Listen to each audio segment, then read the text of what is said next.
नमस्कार। मैं लालचंद, हिंदी अध्यापक, सरकारी सीनियर सेकेंडरी स्कूल मामूजुया, ज़िला फाजिल्का। आप सभी का हिंदी विषय की ऑनलाइन कक्षा में फिर से हार्दिक अभिनंदन करता हूं।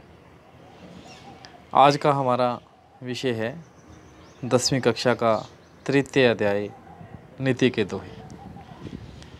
सर्वप्रथम हम शुरुआत करते हैं महाकवि रहीम जी से।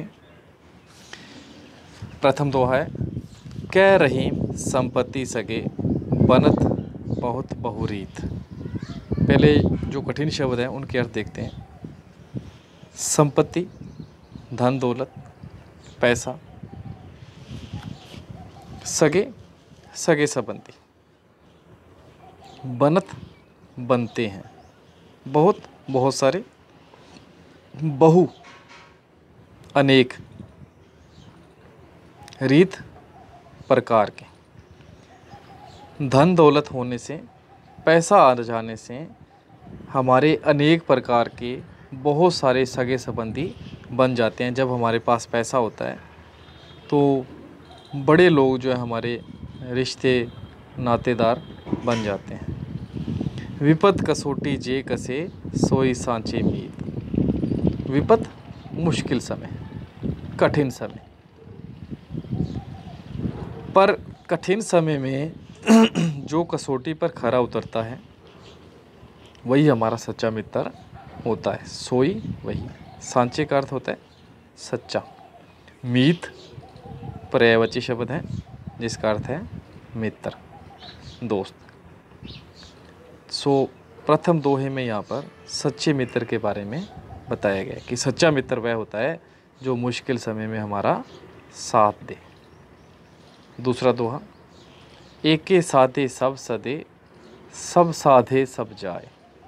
रह मन सींचे मूल को फूले फले अधाए।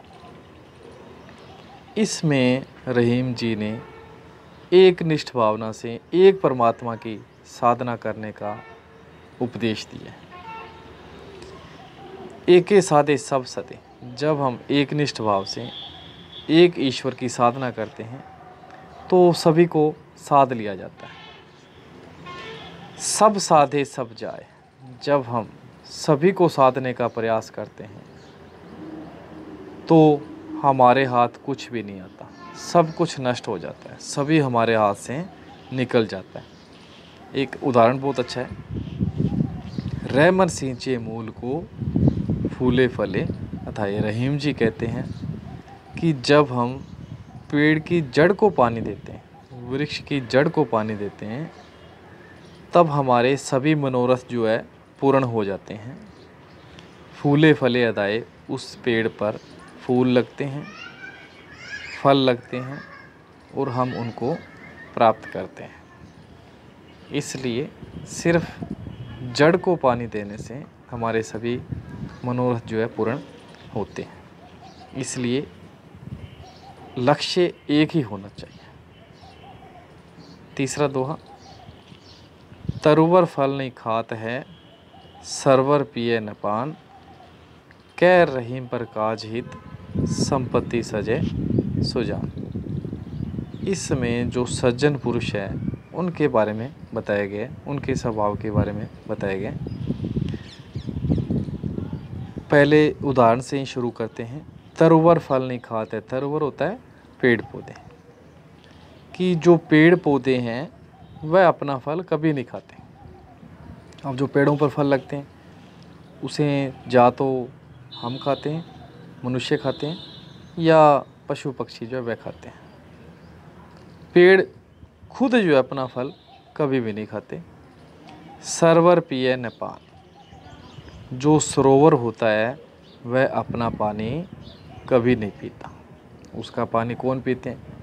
जो प्यासे होते हैं वह उसका पानी पीते हैं। जिस तरह फल, पेड़ जो है अपना फल आप नहीं खाते, सरोवर जो अपना पानी आप नहीं पीते, ठीक उसी प्रकार कै रहीम पर काज हित संपत्ति संचय सुजान। रहीम जी कहते हैं कि दूसरों के कार्य के लिए, दूसरों के भले के लिए जो सज्जन पुरुष हैं वह पैसा इकट्ठा करते हैं।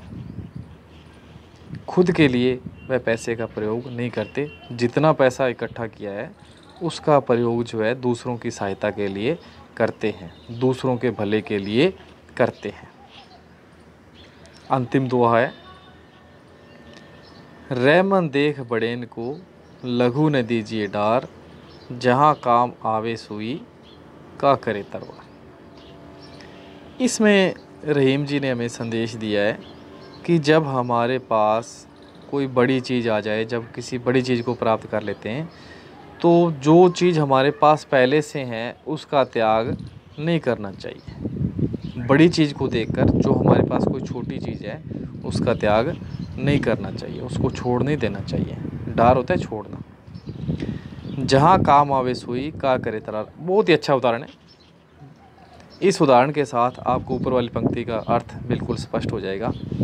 जहाँ काम आवे सुई, जो काम सुई से हो सकता है, जहाँ सुई काम आएगी, का करे तलवार, वहाँ पर तलवार जो है क्या कर सकती है। तलवार का काम जो है वह युद्ध में होता है, उसका प्रयोग हम युद्ध में करते हैं, लड़ाई में करते हैं। और सुई का काम जो है वह होता है कपड़े सीना। अब तलवार का प्रयोग करके हम कपड़े नहीं सी सकते, इसलिए जहाँ सुई काम आएगी वो काम सुई से ही होगा, वो काम तलवार नहीं कर सकती। इसलिए यहाँ पर ये संदेश है कि जब हमारे पास कोई बड़ी चीज़ आ जाए, उसके आ जाने से हमें छोटी चीज़ का त्याग नहीं करना चाहिए। आज के लिए इतना ही। रहीम जी के दोहे पूर्ण हो गए हैं। कल हम महाकवि बिहारी जी के दोहे जो है वह शुरू करेंगे। धन्यवाद।